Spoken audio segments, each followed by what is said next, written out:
حدیث میں نبی اکرم صلی اللہ علیہ وآلہ وسلم نے تشبہ بالغیر کے متعلق بیان فرمایا ہے کہ دوسرے سے مشابہت اگر کوئی شخص اختیار کر لیتا ہے، کل قیامت کے دن اس کا اٹھنا، اس کا حشر انہی لوگوں کے ساتھ ہوگا، اور خصوصاً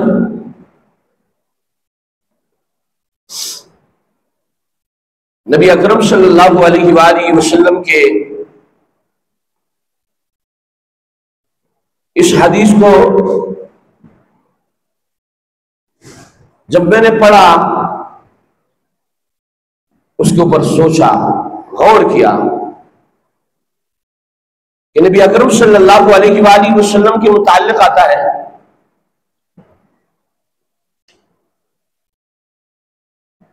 کہ جب مکہ سے مدینہ کی طرف ہجرت فرما گئے تو وہاں عاشورہ کو یہود روزہ رکھا کرتے تھے، یعنی 10 محرم الحرام کو یہود روزہ رکھا کرتے تھے۔ نبی پاک صلی اللہ علیہ وآلہ وسلم نے پوچھا، یہ بتائیے یہ روزہ کس لیے رکھتے ہو؟ کہنے لگے اس لیے رکھتے ہیں کہ اس دن موسیٰ علیہ السلام کو فرعون سے نجات ملی تھی، بطور شکر یہ روزہ ہم رکھتے ہیں۔ نبی اکرم صلی اللہ علیہ وآلہ وسلم فرمانے لگے، نحن احق بموسیٰ،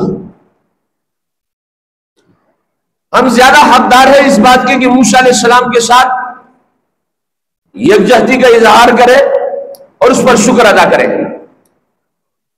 لیکن غور کرنے کی بات ہے کہ نبی اکرم صلی اللہ علیہ وآلہ وسلم یہاں عرض جاری فرما رہے کہ اس روزے کے ساتھ آپ 9ویں تاریخ یا 11ویں تاریخ کا روزہ رکھو تاکہ مشابہت بالغیر اختیار نہ ہو جائے، یہود کے ساتھ آپ کی مشابہت ہو۔ میں ہر سال محرم الحرام کے موقع پر اس حدیث پر غور کرنے کے لیے مسلمانوں کو درخواست کرتا ہوں۔ نبی اکرم صلی اللہ علیہ وآلہ وسلم اپنے امت کے لیے ہمیشہ عبادات کم کرنے کی کوشش فرماتے ہیں۔ ایک واقعہ آپ کے سامنے مشہور ہے کہ نبی اکرم صلی اللہ علیہ وآلہ وسلم معراج پر گئے، تحفے میں اللہ جل جلالہ نے نماز کا تحفہ عطا کیا، لیکن ابتدائی طور پر نمازیں فرض جو ہوئی وہ کتنی تھی؟ 50 نمازیں فرض ہوئی۔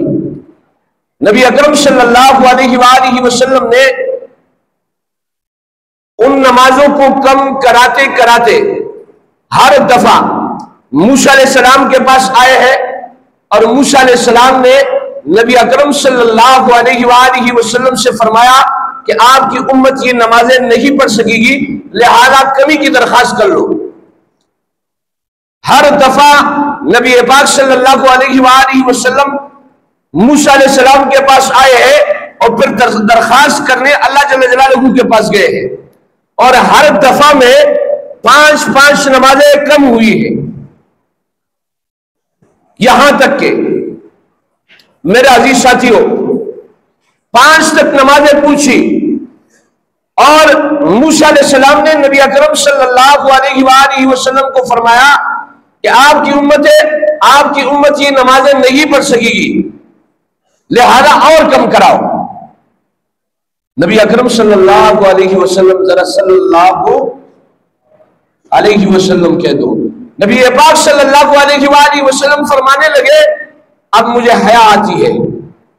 50 سے نبی اکرم صلی اللہ علیہ وآلہ وسلم نے اپنی امت کے لیے 5 کر کے نمازیں کم کرائی، 50 سے 45، 45 سے 40، 40 سے 35، 35 سے 30, 30 سے 25, 25 سے 20, 20 سے 15, 15 سے 10 اور 10 سے 5.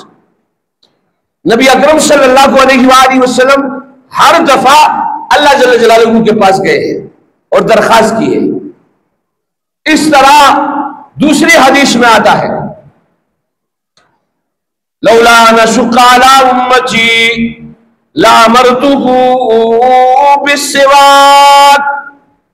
نبی پاک صلی اللہ علیہ وسلم فرما رہے کہ اگر میرے امت پر شاق نہ گزرتا تو میں اپنے امت پر مسواک کو فرض قرار دیتا، لیکن شاق گزرنے کی وجہ سے مسواک اب کیا ہے؟ فرض نہیں ہے، سنت ہے نا.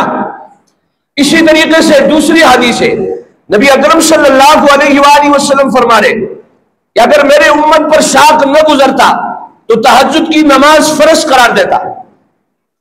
نبی اکرم صلی اللہ علیہ وآلہ وسلم ہر چیز میں اگر آپ دیکھیں نبی اکرم صلی اللہ علیہ وآلہ وسلم اپنی امت کے لیے کمی کی کوشش فرما رہے اور یہ آرڈر صادر فرما رہے یسروا ولا تعسروا بشروا ولا تنفروا. نبی اکرم صلی اللہ علیہ وآلہ وسلم فرما رہے کہ آسانیاں لاؤ، مشکلات میں مسلمانوں کو نہ ڈالو. بشروا خوشخبریاں سناؤ، ولا تنفروا اور کسی کو متنفر نہ کرو. اب نبی اکرم صلی اللہ علیہ وآلہ وسلم ہمیشہ کے لیے عبادات میں کمی کی کوشش فرما رہے، نماز میں کمی، مسواک کو فرض نہیں قرار دیا جا رہے، تہجد کو فرض نہیں قرار دیا جا رہے. اسی طریقے سے ہمیشہ کے لیے نبی اکرم صلی اللہ علیہ وآلہ وسلم نے اپنی امت کے لیے آسانیاں مانگی ہے.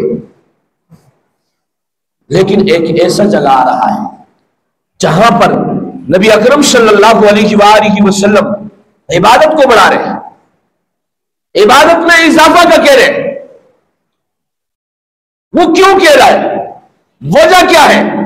اس لیے کہہ رہا ہے نبی اکرم صلی اللہ علیہ وآلہ وسلم اس لیے فرما رہے تاکہ میری امت کی مشابہت کسی غیر کے ساتھ نہ ہو جائے، بلے عبادت بڑھ جائے، عبادت میں اضافہ ہو جائے، لیکن مشابہت بالغیر نہ ہو. نبی اکرم صلی اللہ علیہ وآلہ وسلم کو یہ برداشت نہیں ہے کہ میرا امتی کسی اور کا مشابہ ہو، کلمہ میرا پڑھے، دعویٰ عشق کا کرے، دعویٰ محبت کا کرے اور مشابہت کسی اور کی ہو. یہ ہو نہیں سکتا ہے. محبت انسان کو محبوب کے ہر ادا، ہر انداز، ہر طریقہ، ہر اسٹائل پر مجبور کرتا ہے. اگر کوئی شخص یہ کہے کہ میں فلاں سے عشق اور محبت کرتا ہوں، اس کی باتیں، اس کا طریقہ کار، اس کا اٹھنا بیٹھنا، ہر چیز اس شخص کو بھلا اور اچھا لگتا ہے اور وہ شخص کوشش کرتا ہے کہ میں محبوب کی طرح سب کچھ کرنے والا بن جاؤں. میرے عزیز ساتھیوں، صحابہ کرام رضوان اللہ تعالی علیہم اجمعین کی زندگی کو اگر دیکھا جائے تو نبی اکرم صلی اللہ علیہ وآلہ وسلم کے صحابہ، نبی پاک صلی اللہ علیہ وآلہ وسلم کے طریقے، نبی اکرم صلی اللہ علیہ وآلہ وسلم کے سنتوں پر مر مٹنے کے لیے تیار ہوتے تھے. اور ہم ہیں، دعویٰ ہمارا عشق کا ہوتا ہے. پوچھا جائے تو سب کا جواب ہم نبی اکرم صلی اللہ علیہ وسلم سے عشق کرتے ہیں، اور عشق نہ ہو تو ایمان بھی نہیں ہے. کیونکہ نبی پاک صلی اللہ علیہ وآلہ وسلم فرما رہے لا یؤمن احدکم حتی اکون احب الیہ من والدہ وولدہ والناس اجمعین. تم میں سے اس وقت تک کوئی مسلمان نہیں ہو سکتا ہے جب تک وہ مجھے محبوب نہ جانے، اپنے والدین سے، اپنے اولاد سے، اپنے سب کچھ سے مجھے محبوب نہ جانے، اس وقت تک وہ شخص مسلمان نہیں ہو سکتا. تو باہر کیف عشق کا دعویٰ ہے، ہم کہتے ہیں ہمارا عشق ہے کہ نہیں ہے؟ بولو نا یار، نبی پاک صلی اللہ علیہ وسلم کے ساتھ عشق ہے کہ نہیں ہے؟ تو جب عشق ہو تو یہ عشق انسان کو نبی اکرم صلی اللہ علیہ وسلم کے ہر ادا، ہر طریقے پر آمادہ اور مجبور کرتا ہے۔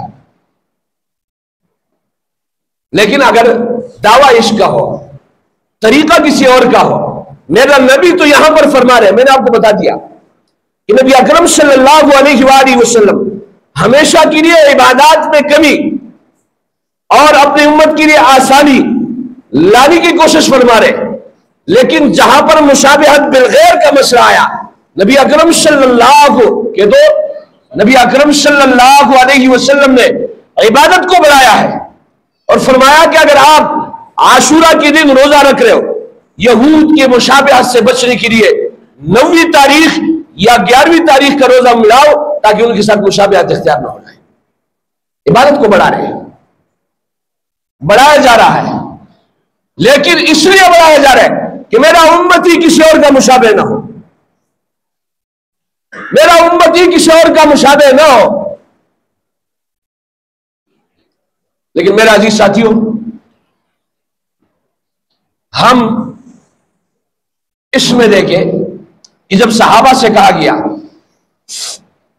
کہ آپ اس طریقہ کار کو چھوڑ دیں، آپ جو ہے جس طریقے سے ہمارے ہاں ہوتا ہے شادی بیاہ میں ہم اسلام کو بھول جاتے ہیں،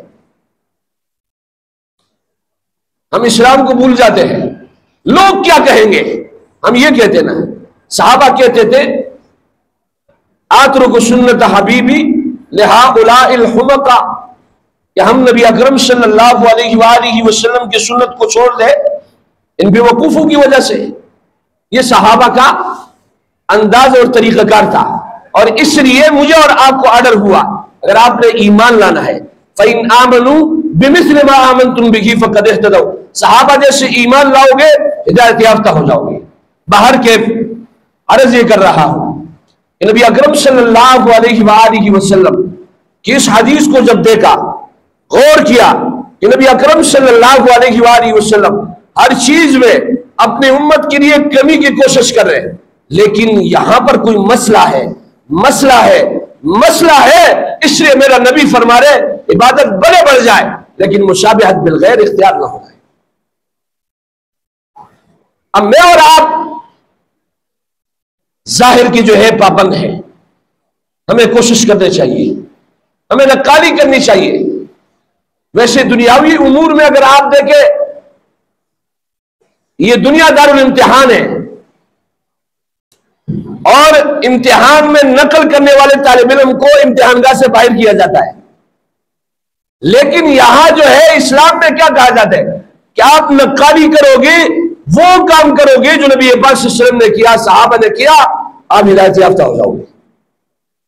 نقل اتارنے پر کامیابی اور نبی اکرم صلی اللہ علیہ وآلہ وسلم کے طریقوں کو اختیار کرنے پر کامیابی۔ میرا عزیز ساتھیوں، صحابہ کرام رضوان اللہ مجمعین میں سے عبداللہ بن عمر رضی اللہ تعالیٰ عنہ کے متعلق آتا ہے کہ ایک دن نافع ان کے ساتھ ان کے شاگرد ہیں، مکہ اور مدینے کے راستے سے گزر رہے ہیں اور نافع دیکھ رہے، ایک سیٹ کو ہوئے، ایک حیت اور کیفیت اختیار کی۔ نافع نے پوچھا اللہ کے رسول، آپ نے صرف حیت اختیار کی اور پھر اٹھے؟ کہا میں اس راستے میں بچہ تھا، نبی اکرم صلی اللہ علیہ وسلم کے ساتھ تھا، مجھے نبی اکرم صلی اللہ علیہ وسلم کا ہر طریقہ، ہر انداز، ہر طریقہ مجھے محبوب ہے، یہ عمل انہوں نے کیا تھا، میں نے ان کی نقل اتاری۔ تو میں عرض یہ کر رہا ہوں کہ مشابہت بالغیر میں نبی اکرم صلی اللہ علیہ وآلہ وسلم نے عمل کا اضافہ کیا، لیکن اس بات کو برداشت نہیں کیا کہ میرا امتی کسی اور کا مشابہ ہو جائے، میرا امتی یہود کا مشابہ ہو جائے، میرا امتی عیسائی کے مشابہ ہو جائے، میرا امتی کسی مجوسی کا مشابہ ہو جائے۔ یہ برداشت نبی اکرم صلی اللہ علیہ وآلہ وسلم کو نہیں ہے، لہذا امتیوں کو بھی چاہیے کہ وہ نبی اکرم صلی اللہ علیہ وسلم کے ساتھ مشابہت اختیار کرے، غیروں کے مشابہت کو ظاہر اور باطن دونوں میں چھوڑے۔ تب یہ ہمارا یہ دعویٰ کہ ہم نبی اکرم صلی اللہ علیہ وسلم سے عشق کر رہے ہیں ٹھیک ہوگا، ورنہ تو یہ منافقت ہوگی۔ اگر طریقہ ہمارا کسی اور کا، دعویٰ ہمارا عشق کا، تو پھر یہ منافقت ہے۔ منافقت کسے کہتے ہیں؟ منافقت اسے کہتے ہیں کہ زبان سے آپ کچھ اور کہہ رہے ہیں اور دل میں کچھ اور ہے، اس کو کیا کہتے ہیں؟ منافقت کہتے ہیں۔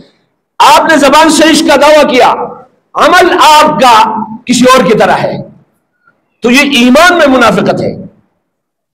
اور اس شخص کو اپنی ایمان کے بارے میں خیر منانی چاہیے، اپنی ایمان پر سوچنا چاہیے کہ میں تو عشق کر رہا ہوں نبی پاک صلی اللہ علیہ وسلم سے اور طریقہ ان کا اختیار نہیں کر رہا ہوں، پھر جو ہے اپنی ایمان کا خیر منانا چاہیے۔ اللہ رب العزت سے دعا کرے جو کچھ کہا گیا سنا گیا اس کو سمجھنے، اس پر عمل کرنے کی توفیق عطا فرمائے۔ وآخر دعوانا ان